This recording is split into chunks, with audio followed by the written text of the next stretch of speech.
Student कैसे हो आप सब। स्वागत है आपका आपके अपने यूट्यूब चैनल स्टडी विद आसू में। सो स्टूडेंट्स, इस वाली वीडियो में हम बात करने वाले हैं early development in C elegans के बारे में। ओके, सीनियर एबिलिटीज एलिगेंस के बारे में हम बात करेंगे, जिसमें जो कि CSIR नेट के लिए हम प्लेलिस्ट बना रखे हैं, जिसमें हम ये इंक्लूड करेंगे ये वाली वीडियो। ओके, सो हमने CSIR सिलेबस में अगर हम देखते हैं तो ओनली सी एलिगेंस में वल्वा डेवलपमेंट का ही दे रखा है ओनली टॉपिक। सो जो कि हम ऑलरेडी डिस्कस कर चुके हैं, हम हमारी प्लेलिस्ट में आप चैनल पे जाके देख सकते हो। सी एलिगेंस में हमने वल्वा डेवलपमेंट, ओके, सो वल्वा फॉर्मेशन पे हमने है वो कंप्लीट कर दिया है। लेकिन इसके अलावा कोई टॉपिक सिलेबस में नहीं है, लेकिन है वो एग्ज़ाम में है, वो बहुत सारे क्वेश्चन है वो इसके अलावा इसके डेवलपमेंट के ऊपर है वो पूछे जाते हैं। कौन सा ऑटोनोमस होता है कि कंडीशनल होता है।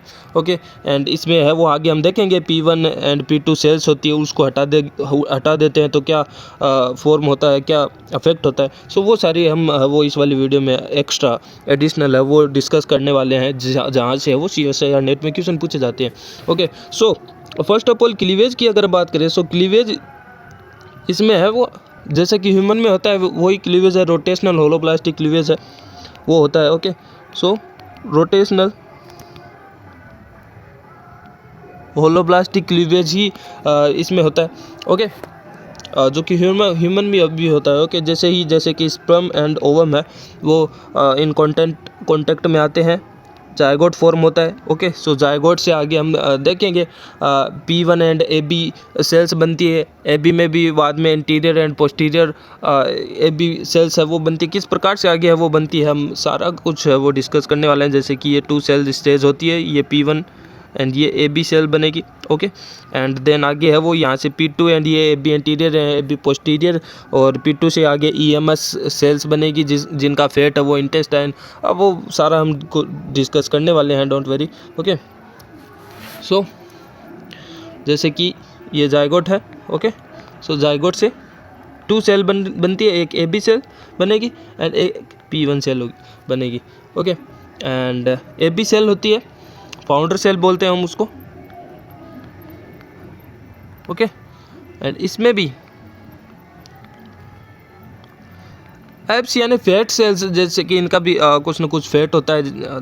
ओके, AB का MS E, okay, C and D, इस प्रकार से वो आगे है वो AB से है वो डिसेंडिंग सेल्स है वो बनती जाती है। और इनके क्या अलग अलग फेट होते हैं, MS का क्या फेट होता है, क्या क्या ऑर्गन फॉर्मेशन होता है, फेरिंग्स एंड इंटेस्टाइन, सारा हम आगे देखेंगे।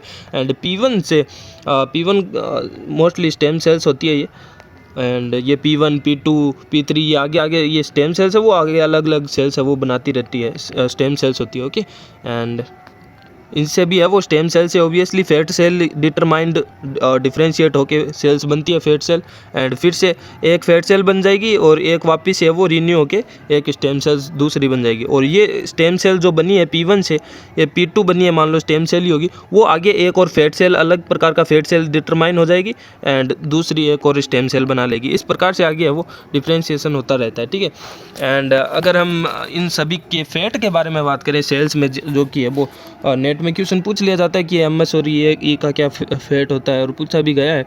ओके, सो उसके फेट मैप के बारे में अगर हम बात करें, सो जैसे कि जायगोट है, जायगोट से हमने देखा कि AB सेल्स अलग हुई, P1 सेल अलग हुआ था। ठीक है, ये हमने पहले ही देखा। सो AB सेल है, अब जो ये 2 सेल्स स्टेज है, ये एक सेल ये होगी, ये दूसरी सेल होगी। ठीक है, ये जायगोट में है दोनों सेल। अब ये AB सेल है, इसमें भी डिवीज़न होगा, ये भी एक सेल से 2 सेल बनेगी ना, तब ये AB इंटीरियर वाली पार्ट वाली और AB पोस्टीरियर पार्ट वाली, ये दोनों सेल अलग अलग हो जाएगी, 2 सेल बन जाएगी, AB interior AB posterior. Okay, interior यानी ऊपर वाली पार्ट वाली सेल और नीचे पोस्टीरियर वाली पार्ट। ठीक है, सो और ये AB इंटीरियर वाली भी पार्ट वाली सेल आगे डिवीज़न करेगी तो क्या करेगी, एक AB इंटीरियर वाली लेफ्ट साइड वाली बन जाएगी। ओके, एंड एक AB इंटीरियर वाली ये राइट साइड वाली बन जाएगी। ठीक है सेल, और ये पोस्टीरियर वाली भी में ऐसे ही होगा, AB पोस्टीरियर वाली राइट साइड वाली एंड लेफ्ट सेल वाली। ओके, एंड ये AB पोस्टीरियर राइट साइड वाली। ठीक है, सो ये इस प्रकार से है वो, ये 2 सेल है वो 4 सेल में डिवीज़न हो जाएगी। ठीक है, अभी P सेल की बात करेंगे, एक सेकेंड। सो अब इन सेल की अगर फेट की बात करें, सो AB इंटीरियर की लेफ्ट वाली जो ये सेल्स ऊपर वाली जो बनेगी, सो इसका जो फेट्स है ये ये क्या क्या बना सकती है, ये बनाएगी, ये सेल्स बनाएगी जो फेरिंग्स वाला पार्ट है उसमें कुछ सेल्स है वो इसी की होगी, ठीक है। ऊपर वाले पार्ट में जो फेरिंग्स वाली तो इसी की सेल्स होगी। और हाइपोड्रम सेल्स एंड न्यूरॉन, कुछ न्यूरॉन सेल्स भी है वो इन्हीं की बनती है। एंड ए बी एंटीरियर की जो राइट वाली सेल्स है, ऑब्वियसली राइट और लेफ्ट वाली दोनों सेल्स ये वो इन सारी जो ऑर्गन्स है इनमें है वो टिश्यूज़ में फॉर्मेशन में हेल्प होगी, ओके। क्योंकि राइट हो चाहे लेफ्ट वाला हो, भाई फेरिंग्स में तो वो सेल्स है वो यूज़फुल होगी ही नहीं, ठीक है। सो अब ए बी जो पोस्टीरियर वाली है, पोस्टीरियर की जो लेफ्ट वाली सेल्स है उसमें हाइपोडर्मिस एंड न्यूरॉन ये दोनों सेम रहेगी, लेकिन फेरिंग्स का ये फॉर्मेशन नहीं करती है क्योंकि अब हम पोस्टीरियर में आ गए हैं, ठीक है। अब हम पोस्टीरियर की साइड में आ गए हैं तो अभी ये है वो फेरिंग्स का फॉर्मेशन नहीं करेगी। हाइपोडर्मिस एंड न्यूरॉन्स तो नीचे भी पोस्टीरियर साइड में भी होते हैं, तो हाइपोडर्मिस एंड न्यूरॉन्स है ये ए बी पोस्टीरियर वाली सेल्स है वो दोनों है वो फॉर्मेशन करती है। अब P1 की सेल की बात करते हैं, क्योंकि जब शुरू में ए बी एंड P1 बना था तो अब P1 में हमने पहले भी देखा था कि P1 है वो आगे से आगे है वो स्टेम सेल्स और एक डिटरमाइंड फैट सेल्स है वो बनाता है। तो यहाँ पे P1 सेल है एक डिटरमाइंड EMS सेल बनाता है, जो कि हम उसको मल्टीपोटेंट भी बोल सकते हैं, लेकिन ये डिटरमाइंड होती है, एक तरीके से स्टेम सेल्स नहीं होती। सो डिटरमाइन सेल एंड दूसरी P2 यानी स्टेम सेल्स है वो बनाती है। एक स्टेम सेल ये रही, रिन्यू हो गई एक तरीके से, ठीक है।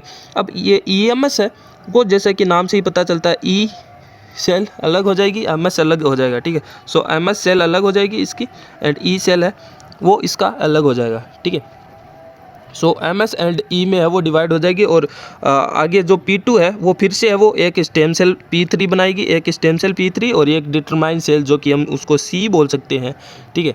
और ये P3 आगे फिर से डिवाइड होके एक D determine cell and P2 P4 cell बनाएगी, जो कि P4 है वो आगे जाके वो गैमेट्स वगैरह हो, गैमेट्स फॉर्मेशन में है, बिकॉज स्टेम सेल्स है गैमेट्स फॉर्मेशन में, ओके। सो गैमेट्स फॉर्मेशन में हेल्पफुल होगा।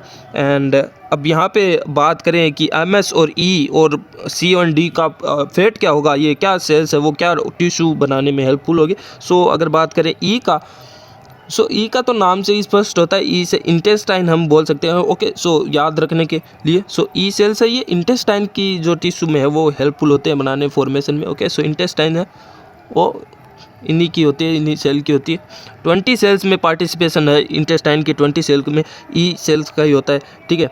एंड MS सेल्स की अगर हम बात करें, सो MS सेल्स में जो मसल्स सेल्स होती है उसमें MS सेल यानी मसल सेल्स है वो मोस्टली होते हैं।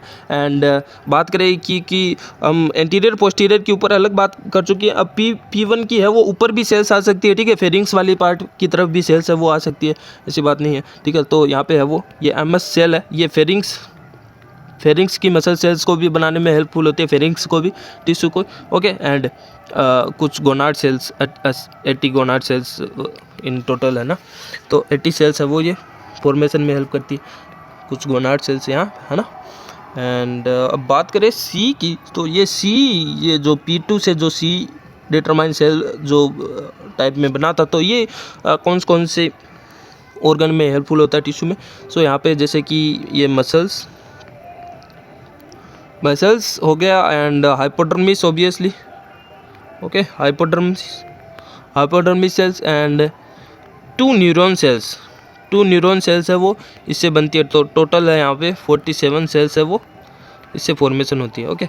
एंड अगर बात करें D की, सो D में ओनली मसल्स सेल्स है वो बनती है 20, ओके। सो यहाँ पे हमने है वो फेट मैप के बारे में बात किया, C एलिगेन का ये फेट मैप है, स्क्रीनशॉट आप ले सकते हो, ओके। सो बात करते हैं एक्सिस फॉर्मेशन की, एक्सिस बेसिक्स की बात करते हैं, ओके। सो इन C एलिगेंस, ओके, जो C एलिगेंस जैसे कि ये निमेटोड्स होते हैं, ओके। स्केलेमिथिस निमेटोड्स में निमेटोड्स के आगे बाद में एनिलिड्स होते हैं, वहाँ पे है वो उनमें है वो जो एनिमल्स में है वो काइंड ऑफ सेगमेंट है, वो सेगमेंट का फॉर्मेशन है वो आगे एनिलिड से शुरू होता है, लेकिन हम बात करें निमेटोड्स में आता है ये C एलिगेंस, तो इसमें इसकी बॉडी में सेगमेंट्स है वो दिखाई नहीं पड़ते हैं। सो ये C एलिगेंस कुछ इस प्रकार से हम बना सकते हैं, और इसका ये एंटीरियर पार्ट है आगे वाला एंड पीछे वाला ये पोस्टीरियर पार्ट है। एक्सिस की हम बात करें सो एंड ऊपर वाला डोर्सल पार्ट एंड जो नीचे जो ग्राउंड टच पे होता है जो पार्ट, वो वेंट्रल पार्ट होता है, ठीक है।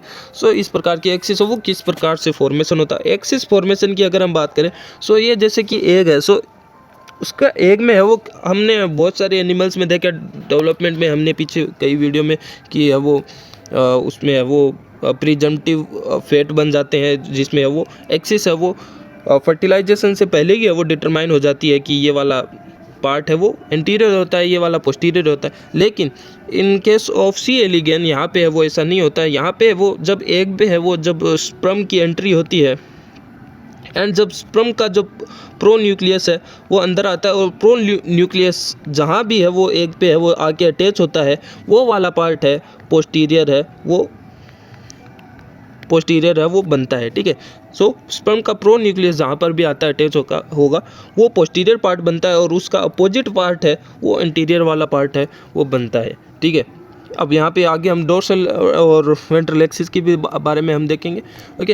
एंड सो अब यहाँ पे पी ग्रेन्यूल्स का बहुत ही ज़्यादा वो यहाँ पे रोल होता है इस वाली जो हमने बात की इस वाले इवेंट में, ओके। सो पी ग्रेन्यूल्स का क्या रोल होता है, जैसे कि ये एग है, अब जब भी वो प्रो न्यूक्लियस जैसे इधर की साइड में आ रहा है, सो यहाँ पे के जो पी ग्रेन्यूल्स है पूरे एग में होते हैं, सो वो सारे पी ग्रेन्यूल्स है वो शिफ्ट हो जाते हैं इधर पोस्टीरियर की साइड में शिफ्ट हो जाते हैं, ठीक है। पोस्टीरियर की साइड में शिफ्ट हो जाते हैं सारे के सारे, ये पी ग्रेन्यूल्स है ये इधर की साइड में है वो शिफ्ट हो जाते हैं, ठीक है।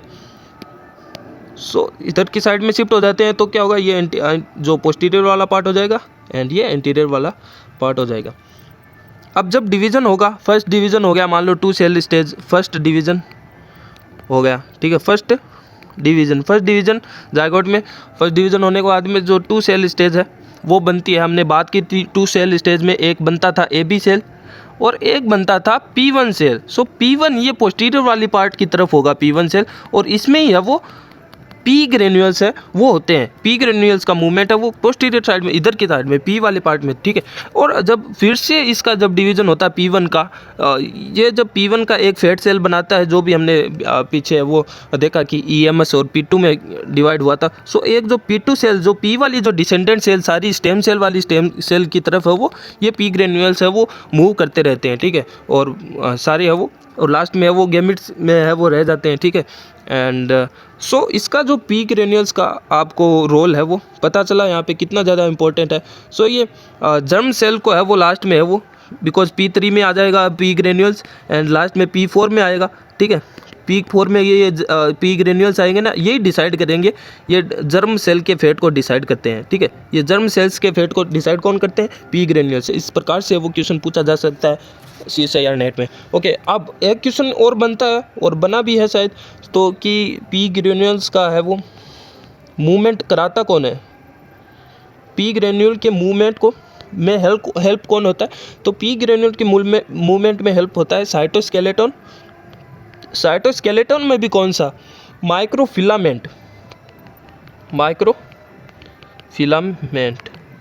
सो ये वाला आपको याद रखना है, माइक्रोफिलामेंट नाम आपको याद रखना है।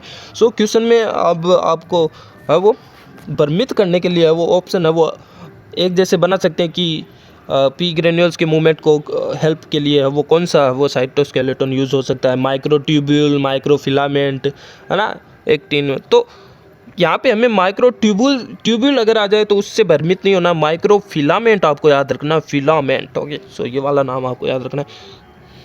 अब हमने क्योंकि साइटोस्केलेटन की बात करें तो अब इसको इनहिबिट करने वाले फैक्टर को भी देखकर कुछ एक्सपेरिमेंटल बेस पे वो क्वेश्चन बना सकते हैं कि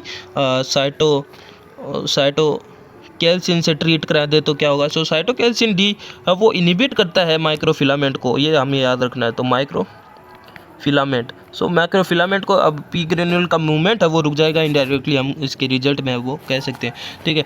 अब हम पोजीशनिंग की बात करें, पोजीशनिंग कि कौन से प्रोटीन है वो AB पार्ट में एंटीरियर वाली जो सेल्स है, एंटीरियर वाली सेल्स और पोस्टीरियर वाली सेल्स, टू प्रकार की सेल्स है वो हमारे पास बनी थी यहाँ पे।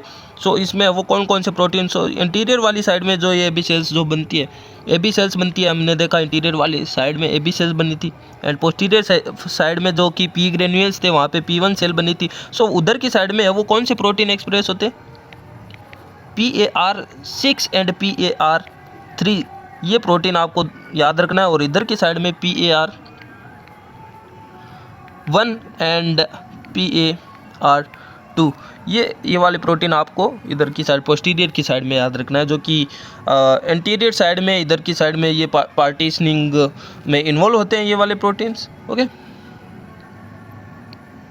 नाउ अब हम बात करें डोर्सल वेंट्रल एक्सिस की। सो वो कुछ इस प्रकार से फॉर्म होता है, जैसे कि हमने एक जायगोट की बात की थी, जायगोट से AB cell and P1 cell है वो बनी थी। उसके सेकंड डिवीज़न के बाद सेकंड डिवीज़न में है हमारे पास वो AB सेल है, वो AB एंटीरियर और AB पोस्टीरियर बनी थी। ठीक है, AB anterior and AB posterior बनी थी, एंड P1 से हमें है वो P2 बना था एंड EMS बना था। ठीक है, सो अब इसका जो ये AB पोस्टीरियर वाला जो पार्ट है, AB इंटीरियर और पोस्टीरियर बना था, सो AB पोस्टीरियर वाला पार्ट है वो डोर्सल वाला जो हमने देखा था डायग्राम में, सी लिगेंड का जो डोर्सल वाला पार्ट में है वो AB के पोस्टीरियर सेल्स है वो फॉर्मेशन होते हैं, और यहाँ पे जो P2 से जो EMS वाला जो दूसरी सेल्स बनी थी वो EMS सेल्स है वो वेंट्रल की साइड में है वो बनती है। ठीक है, सो इस प्रकार से इनका है वो एक्सिस है वो रहता है। एंड अगर हम बात करें कंट्रोल ऑफ ब्लास्टोमियर, अब अगर हम बात करते हैं आइडेंटिटी की, कंट्रोल ऑफ ब्लास्टोमियर आइडेंटिटी की, स्पेसिफिकेशन की, हमने शुरू में वीडियो से शुरू होने पर हमने बात की थी कि ऑटोनोमस और कंडीशनल स्पेसिफिकेशन का पूछ लिया जाता है एग्जाम में कि इनकी सेल्स है वो किस स्पेसिफिकेशन से डिवीज़न करती है। एंड अगर आपको इन सब टर्म का नहीं पता है तो वो मैं ब्रीफली बता देता हूँ कि ऑटोनोमस स्पेसिफिकेशन वो होती है, एंड या फिर हम एक एग्जांपल लेके हम बताते हैं, जैसे कि हम चलो विदाउट एग्जांपल ही बता देते हैं। एक conditional specification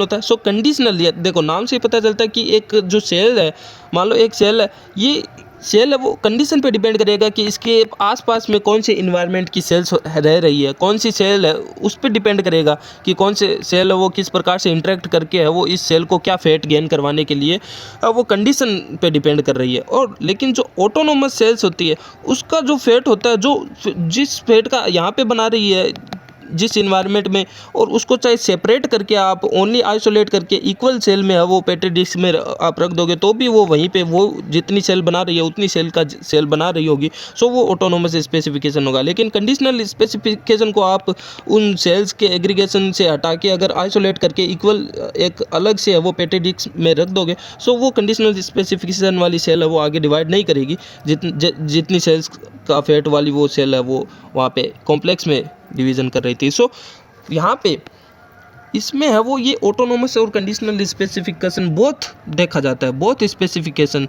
can be seen. Okay, और सो बोथ स्पेसिफिकेशन किस प्रकार से, अब आप बोलोगे कि बोथ, अब दोनों किस प्रकार से हो सकता है। सो दोनों में आपको बताता हूँ। जैसे कि हमने बात की थी AB cell and P1 cell है वो बनती है फर्स्ट डिवीज़न के बाद में। अब इनको एक्सपेरिमेंटली अगर आइसोलेट करके हम देखेंगे कि AB सेल को हमने अलग करके देखा, अलग कर दिया, आइसोलेट कर दिया दोनों से, ठीक है, यहाँ पे तो इंटरेक्शन में थी। अब यहाँ पे जब इंटरेक्शन में थी ना तभी वो AB सेल है वो एबल थी कि AB एंटीरियर और AB पोस्टीरियर सेल बनाने में, ठीक है, एंटीरियर एंड पोस्टीरियर बनाने में। लेकिन जब इसको अलग करके देखा तब ये AB सेल है वो आगे जो फैट बना रही थी वो फैट नहीं बना सकी, only small fraction of cell बनाई, small fraction of cell, okay, only small fraction of cells बनाती है ओनली, ठीक है। लेकिन जो सेल का फेट जो आगे डिसेंडेंट फ्यूचर में जो बनाना था वो सारी सेल्स है वो नहीं बना पाई। लेकिन जब P1 से, अब हमने दोनों सेल को अलग किया था, P1 को भी तो अलग किया था, इसका तो पता चल गया कि ज़्यादा है वो नहीं बनाई, तो इसका मतलब ये हो गई कंडीशनल स्पेसिफिकेशन हो गया इसका। AB1 है वो कंडीशनल स्पेसिफिकेशन से डेवलपमेंट कर रही है।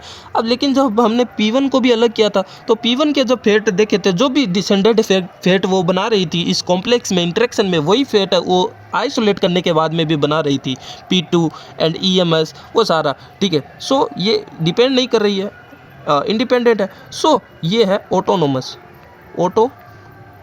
ऑटोनोमस स्पेसिफिकेशन से डेवलप कर रही है। सो इसमें है वो बहुत स्पेसिफिकेशन कुछ इस प्रकार से देखा जाता है और इसमें से है वो CSIR नेट में बहुत सारे क्वेश्चन है वो पूछ लिए जाते हैं। सो यहाँ पे एंटीरियर पार्ट है वो बनता नहीं है आइसोलेट करने से, यहाँ पे पोस्टीरियर पार्ट है वो बन जाता है, ठीक है। पोस्टीरियर वाला पार्ट है वो, क्योंकि यहाँ पे साइटोप्लाज्मिक डिटर्मिनेंट CD है वो यहाँ पे डिटरमाइन है वो हेल्प कर सकते हैं इसकी। सो नेक्स्ट हम बात करते हैं अब यहाँ पे कुछ ट्रांसक्रिप्शन फैक्टर के बारे में बात करेंगे हम, ओके, जो डिटरमाइन जो फैट सेल्स थी EMS E सेल D और C वाली जो सेल्स के जो और टिश्यू फॉर्मेशन के थे, सो उसमें जो हेल्पफुल थे ट्रांसक्रिप्शन फैक्टर, और उसका न होने से क्या म्यूटेशन केस है वो बनता है, CSIR नेट में पूछ लेते हैं। सो वो ट्रांसक्रिप्शन फैक्टर यहाँ से हम फैक्टर SKN1 से शुरू करते हैं।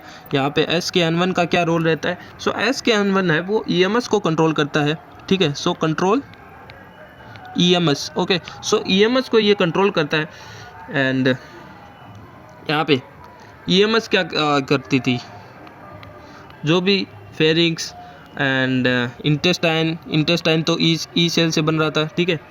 यहाँ पे MS सेल से ये बन रहा है एंड ये इंटेस्टाइन ई सेल से बन रहा था। सो ये वाली सेल्स है वो ये फैक्टर है वो SKN1 है वो डिसाइड करता है, ठीक है। SKN1 ट्रांसक्रिप्शन फैक्टर है वो कुछ जीन को एक्सप्रेस कराएगा और ये वाली है वो टिश्यू सेल्स है वो बनती है। एंड यहाँ पे अगर कुछ यहाँ पे MED1 एंड 2 भी है वो यहाँ पे है वो इस प्रोटीन का भी इसके साथ रोल होता है। यहाँ अब अगर हम म्यूटेशन केस की अगर हम बात करें, सो म्यूटेशन अगर हो गया मान लो SKN1 में अगर म्यूटेशन हो गया, सो SKN1 जो फंक्शन किस का रोल कर रहा था, फेरिंग्स बनाने में, इंटेस्टाइन बनाने में। सो यहाँ पे फेरिंग्स नहीं बनेगी। अगर क्वेश्चन में बिल्कुल आएगा कि SKN1 म्यूटेंट हो जाएगा तो क्या होगा, सो यहाँ पे फेरिंग्स नहीं बनेगी, okay. So pharynx no pharynx formation and इसी के साथ इंटेस्टाइन भी नहीं बनेगी, नो इंटेस्टाइन। सो इंटेस्टाइन के कुछ वाले पार्ट है वो यहाँ पे डिलीट हो जाएंगे, बनेंगे नहीं, ओके। एंड लेकिन स्किन में इसका रोल नहीं होता, हमने पहले भी स्किन नहीं देखा यहाँ पे। सो स्किन है वो फॉर्मेशन होगी और एक्स्ट्रा स्किन फॉर्मेशन होगा, ओके। एक्स्ट्रा स्किन का फॉर्मेशन यहाँ पे है वो देखा जाएगा, ठीक है। एंड सो एक्स्ट्रा स्किन ये वाले जो सी वाली जो सेल्स में जो भी फैट होते हैं सी सेल की जो भी, जैसे कि 2 न्यूरॉन्स वगैरह, सो उसी के जैसे वो स्पेसिफिकेशन अब देने लग जाएगी जब SKN1 है वो म्यूटेंट हो जाएगा, ठीक है। हाइपोडर्मिस एंड 2 न्यूरॉन्स है वो उस प्रकार से वो ये सेल्स वो बनाने लग जाएगी। सो काइंड ऑफ वो भी एक्सप्रेस होगी, ये भी एक्सप्रेस हो जाएगी, तो दो ये कुछ डबल टाइप में है वो बन जाएगी, ठीक है। जैसे कि हाइपोडर्मिस एंड 2 न्यूरॉन, ये C वाली फेट है वो अब बनाने लग जाएगी, ठीक है। अब SKN1 के बाद में अगर हम बात करें, एक और ट्रांसक्रिप्शन फैक्टर आता है PAL1, ठीक है। 3 ही फैक्टर होते हैं, ज़्यादा नहीं, आपको ज़्यादा लोड देने की आवश्यकता नहीं होगी, ये मैं पहले ही बता देता हूँ। PI1, okay. नहीं तो आप सोचोगे कि अभी और भी बताएंगे, तो बस 3 के बारे में डिस्कस करेंगे हम, मोस्टली 3 ही होते हैं।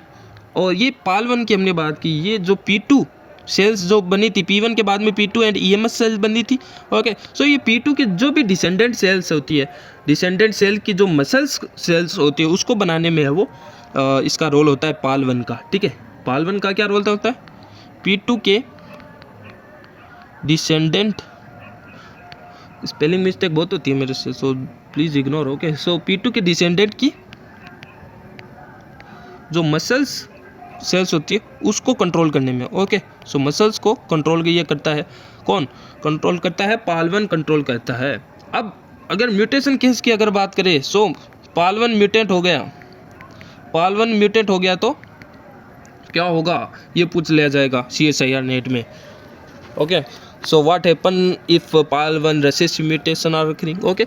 सो यहाँ पे C एंड D, बिकॉज जो मसल सेल जो P2 के बाद में EMS और उसके बाद में C and D determine fate वाली सेल्स होती है जहाँ पे मसल्स, सो कुल मिला के हम बात कर रहे हैं कि C एंड D के जो मसल सेल्स होती है वो नहीं बनेगी, बिकॉज P2 के डिसेंडेंट सेल में मसल्स कौन बना रहा था? C और D, okay. So C and D वाली जो सेल्स वो आगे जो मसल्स बनाती है वो मसल्स है वो नहीं बनाएगी, no muscles, okay, no muscles form, okay. अब बात करते हैं हम, अब एक यहाँ पे प्रोटीन होता है, अब इसकी पाल1 की केस में अब बात कर रहे हैं। मैक्स3 इसका दुश्मन होता है, ठीक है। मैक्स3 नाम का एक प्रोटीन होता है मैक्स3, ये इसका दुश्मन होता है पाल1 का, ठीक है। ये पाल1 को रोकता है, पाल1 को रोकता है। अब इसके प्रोटेक्शन के लिए पाल1 भी है वो इससे लड़ता है, और ये पाल1 भी इसका दुश्मन होता है। पाल1 भी है मैक्स3 को है वो रोकता है, अपनी प्रोटेक्शन तो करेगा। तो ये दोनों है वो कॉन्ट्राडिक्टिव होते हैं। जब मैक्स3 नहीं होता है तो पाल1 है वो एक्टिवेट रहता है, और ये जो पाल1 के जो भी एक्शन है मसल्स वगैरह बनाना। सो ओके, एंड P1 से P4 में अब आगे जर्म सेल को वो पाल1 है वो अफेक्ट ना करे, सो पाल1 को जर्म सेल अफेक्ट ना करे, सो वहाँ पे है वो इसको PUF8 है वो इसको है वो बचाता है, ठीक है। पाल1 से जर्म सेल अफेक्ट ना हो, PUF8 है वो बचाता है यहाँ पे। अब हम लास्ट बात करते हैं PIE1 प्रोटीन ट्रांसक्रिप्शन फैक्टर है ये भी। सो ये है वो जर्म सेल के फैक्टर। सो ये अब बात करते हैं जर्म सेल के जो फेट को है वो ये डिसाइड करता है, जो P1 से वो P4 वो आगे जो लास्ट में P4 जर्म सेल्स बनाती है, वो इसके जो ये है वो रोल है P1 से P4 इसमें है वो इसका इम्पोर्टेंट रोल होता है पाई1 का, ओके। एंड म्यूटेशन अगर हो गया, सो म्यूटेशन अगर हो गया पाई1 में तो क्या होगा, यहाँ पे वो जर्म सेल बनेगी नहीं, सोमेटिक सेल्स बन जाएगी, okay. Somatic cells, okay. So ये कुछ हमने म्यूटेशन केस की अगर हमने बात करी। एंड जो ये लास्ट में हमने देखा था PIE1 जो ट्रांसक्रिप्शन फैक्टर है, ये जो SKN1 है जो EMS वाला रेगुलेट कर रहा है, सो उसको SKN1 को है वो यहाँ पे है वो रोकता है इस वाली साइड में।